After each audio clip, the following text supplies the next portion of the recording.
Washington, D.C., September 19th, 2025. In a fiery Oval Office briefing, US President Donald Trump escalated his battle with the American media, branding routine criticism against him as illegal. The remarks came as he fielded wide-ranging questions touching on media coverage, urban security, relations with China, the Federal Reserve, and even Russian airspace incursions. Trump's press exchange, captured in a tightly managed pool spray, reflected his characteristic mix of grievance politics, blunt assessments, and attempts to project control amid multiple domestic and international challenges. From the start, Trump launched into his grievances against television networks, accusing them of distorting stories to damage his presidency. He leaned into one of his most frequent themes, portraying himself as the victim of a hostile press establishment. Donald Trump said, "They take a great story and they make it bad." You see, I think it's really illegal, personally.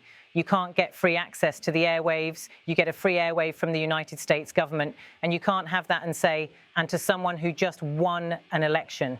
And I had to face that during the election. I think it's a miracle that I can win when 97% of the reporting on the networks is negative. The president repeated the charge almost word for word, underscoring the intensity of his frustration. They'll take a great story and they'll make it bad. See, I think that's really illegal, personally, he continued, reiterating that the government grants broadcasting licenses and should not allow what he described as constant negative coverage.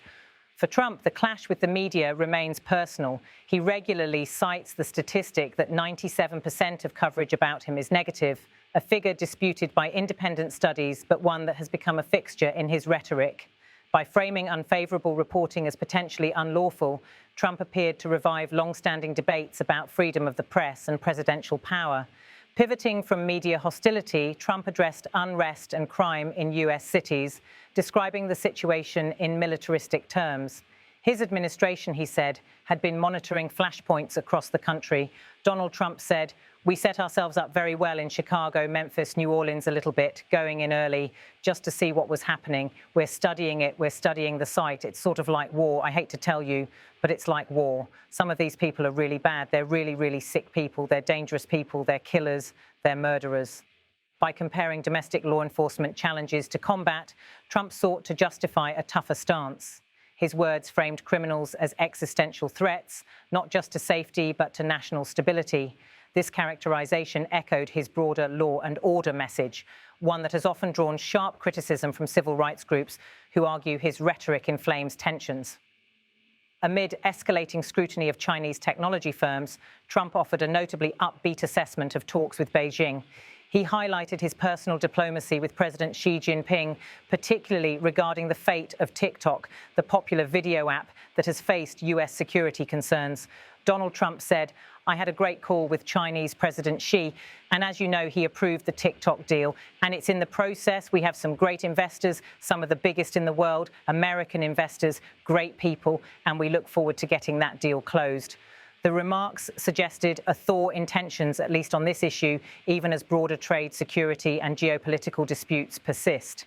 By stressing the involvement of some of the biggest investors in the world, Trump tried to reassure skeptics that the TikTok arrangement would serve US economic and security interests. Trump has never hidden his disdain for Jerome Powell, the Federal Reserve chairman first appointed during his own presidency.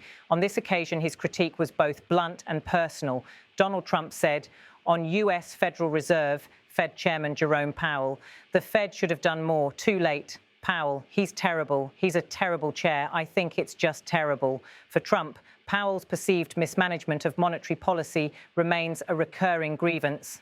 His comments reflect his belief that the Fed should act more aggressively to stimulate the economy or counter financial risks. Critics argue such attacks undermine the Fed's independence, long considered essential to economic stability. Trump also weighed in on international security, particularly reports of Russian fighter jets violating Estonian airspace. His response was cautious, but hinted at potential escalation. Donald Trump said, "On Estonia reporting an incursion in its airspace by Russian fighter jets, I don't love it. I don't love it. I don't like it when that happens. It could be big trouble, but I'll let you know later. They're going to report back to me in about an hour." The comment conveyed unease while stopping short of promising immediate retaliation.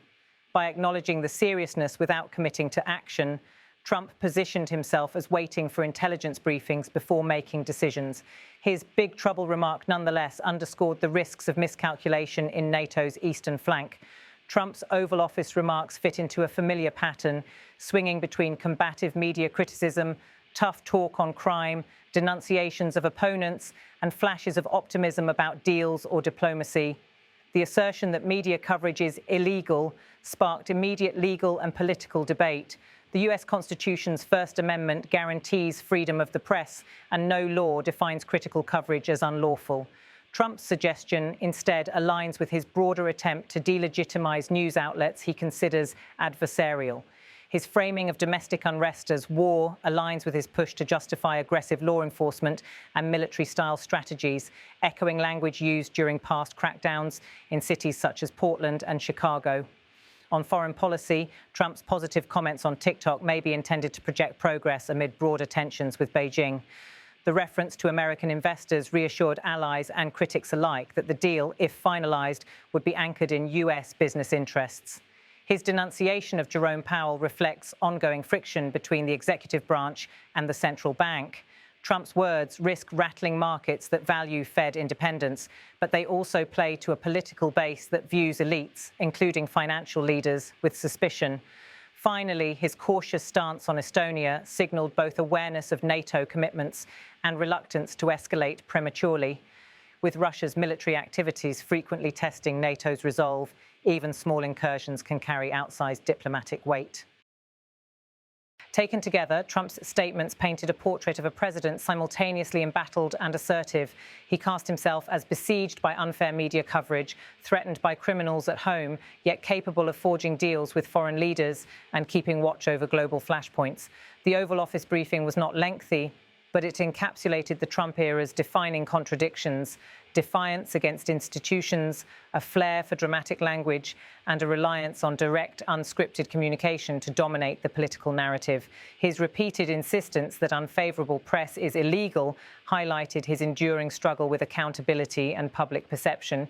His war analogy underscored a desire to appear tough in the face of urban violence. His attack on Powell reflected a habit of turning technocratic disputes into personal vendettas, and his cautious words on Estonia illustrated both the unpredictability and restraint that coexist in his approach to global affairs. As Trump left the press room, the questions remained: how far will he go in challenging constitutional norms, and how will his rhetoric shape America's fragile political and diplomatic landscape?